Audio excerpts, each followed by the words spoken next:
I'm here and I'm a speaker of the target language and I'm helping Bob, who is not a speaker of the target language. And Bob sees this sign. He says, hey, Grant, help me out. Well, I have to mediate. I have to step in and interpret the target language and then put it in a language that he understands. In this case, English.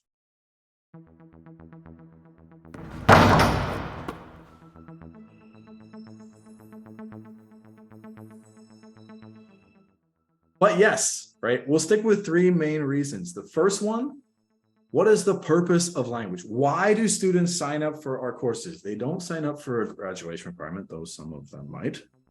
They want to communicate in the target language, even though they might be hesitant, right? People sign up for, Spanish, for Japanese, for German, whatever it might be. They are excited to be able to communicate, to be able to understand target text in that language, right? That's why they sign up. Jason mentioned this right away. They want to communicate. That's why if for second language, for non-native speakers, for like me, I took my language because I wanted to communicate, right? That's why we do it. That's why we use language to communicate.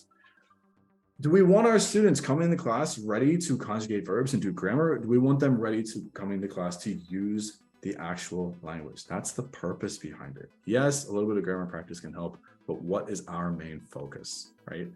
So with each of these three reasons, I have a couple of examples of how we can sort of make this shift gradually in our classrooms. The first example would be using a communicative task as a summative assessment. What do I mean by that? Here's an example. Based on the weather, your friends' schedules, and what's available in your local area, propose 2 activities with reasons for what you want to do this weekend. That is a task. It's something we do all the time, and it's a summative assessment that we can use as opposed to, match this grammar, fill in the blank here, put the correct verb in, put the correct adjective, put the noun form in, right? That's not communicative. There's nothing, in some instances, the student doesn't even have to know what the language means in order to do that. It's not meaning-based. We want communicative tasks, always thinking about what is our purpose, why. I remember hearing from admins all the time, what is your why? What is your why for teaching? Why are you here? Well, what is our why for what we're doing in the classroom? It's important to remember.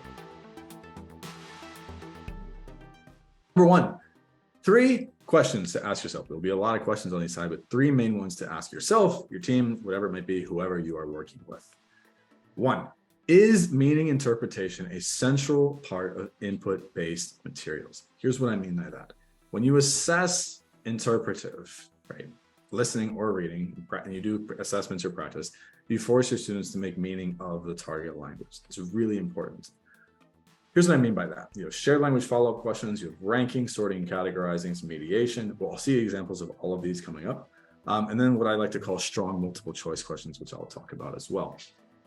I mentioned here also I dub this the danger zone, right?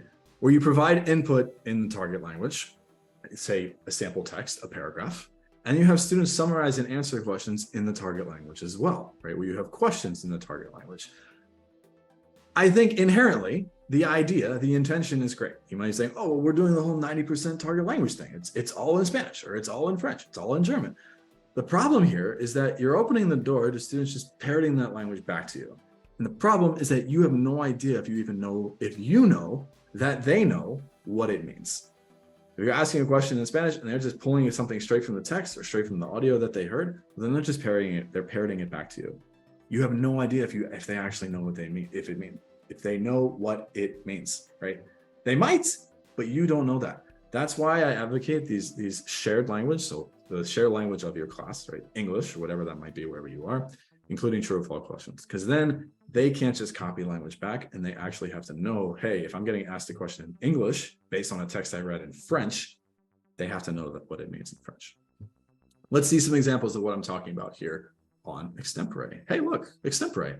So if you're unfamiliar with extempore, here are some examples of what you can do about it. It's an assessment platform, all in one: speaking, reading, listening, writing, interpretive, presentational, and interpersonal, all 3 modes, all 4 skills, however you want to assess, however you want to practice. This is what I mean by strong multiple choice questions. I talked about this with Callie, who's one of our ambassadors, quite a bit.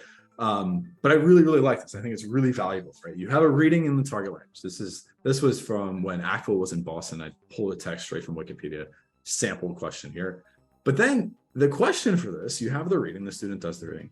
The question is which question cannot be answered based on the text. So in order to answer this question, the student has to answer 5 questions. That's all in one sort of extempore question prompt, right? That's a high quality, because if you can tell me, oh, the population of Boston, that's in here. Boston's the popular landmark, that's in here. Does Boston have commuters? That's in here. That's a lot of interpretive skill, a lot. So that's one example of how you can do this. Another one that I really like is something called mediation. This is all input based. The student has to be able to deduce meaning from what they're seeing.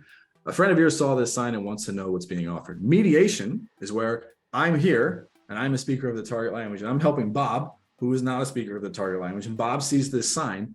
He says, hey, Grant, help me out. Well, I have to mediate. I have to step in and interpret the target language and then put it in a language that he understands. In this case, English. Right? So I have to look at this sign, say what it means in English, and then that's my interpretation. That's high quality interpretive practice and assessment. And this is timed here. It's one thing as well you can do on extempore. So those are some input examples. Let's look at a couple more. More meaning-based assessments in practice. I like to call this odd one out. For a multiple choice question, you can add audio files, right? So the student has to listen to the 4 clips and decide which one does not fit in the group. You can't pick the right one if you don't know what they mean, right? You have to be able to deduce and tell me what they mean. Then you can prove to me, hey, yeah, I got this right. I know what these all mean. My interpretive skills are high. Likewise, you can also do one with images here. So I have an audio file of a target language describing one of these places. And then you say, oh, it's this one, this one, this one, or this one. I can't get that right if I don't know what is being said in that picture and then matching that in my head, or what's being said in the audio file, excuse me, and then matching that to what is on the in the choices.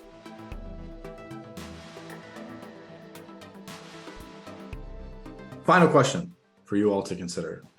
Number 3, is there an emphasis on connecting the language to the real world? We've talked about this a lot. Communication, we want real world tasks. Think about the 5 C's, think about the stories that you tell, think about authentic resources, think about real world tasks. That's what we want.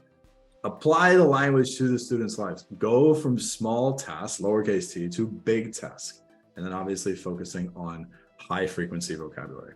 Some more questions to think of as you are preparing things when you're looking at different units. What's a relevant target task for this language? What smaller tasks would help lead students to complete the bigger task, the target task?